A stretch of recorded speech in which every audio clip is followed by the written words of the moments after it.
Her speech entitled Saudades? Saudades. Saudades. Great.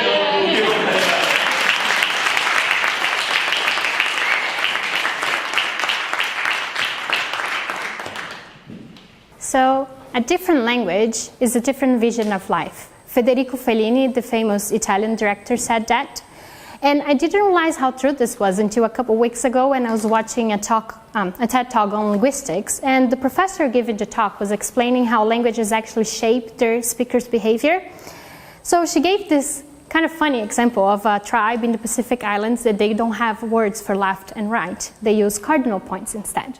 So if they're going to give you driving directions, they will always say go north or turn south, which is fine because we do have other cultures that do that as well.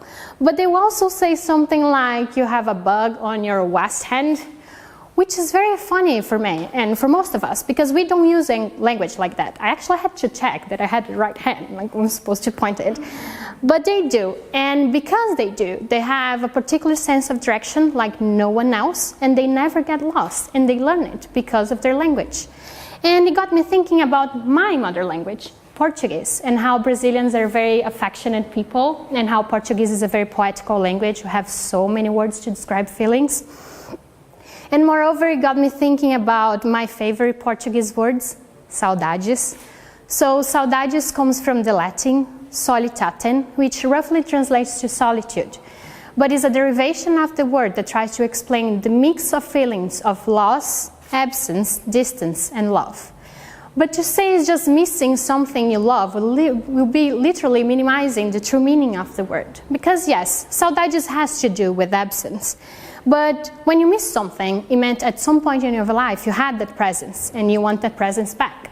With saudades, not necessarily is the presence you miss, is more about the feeling you had in that particular moment that you want to feel it back. And saudades is tricky because it has to do with your past. So I can feel saudades for my childhood and friends or a place I visited. But I also can feel saudades for something in the future. And it's even trickier because I can feel saudades for things that never were. I know it's confusing, but I'll try to explain myself a little better.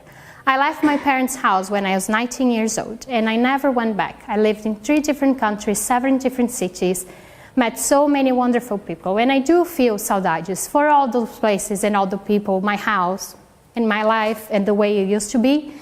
But I also feel saudades for not being there the week before my grandfather passed away, or not being there right now, and my sister just had a kid, so I'm not going to see my niece growing. And I also feel saudades for this part of my life right now, as my PhD is coming to an end, and I don't know if I'm going to be here in the UK the next year. And saudades comes in the most funny, expected moments and ways. Sometimes I'm just feel it like sitting in my office, and I can feel it coming, and sitting very quietly at the bottom of my heart, all the things that were, all the things that are, all the things that are still going to be. Saudades is one of the words that you learn as a very young child, and that nobody actually teach you about it. You just know, you feel it, and it's there. And you're never going to meet a single Brazilian in your life that doesn't know what saudades is, or that doesn't talk about it with a lot of passion in his voice and a lot of love in his heart. Is one of the most urgent feelings in life. It's like a hunger that never goes away.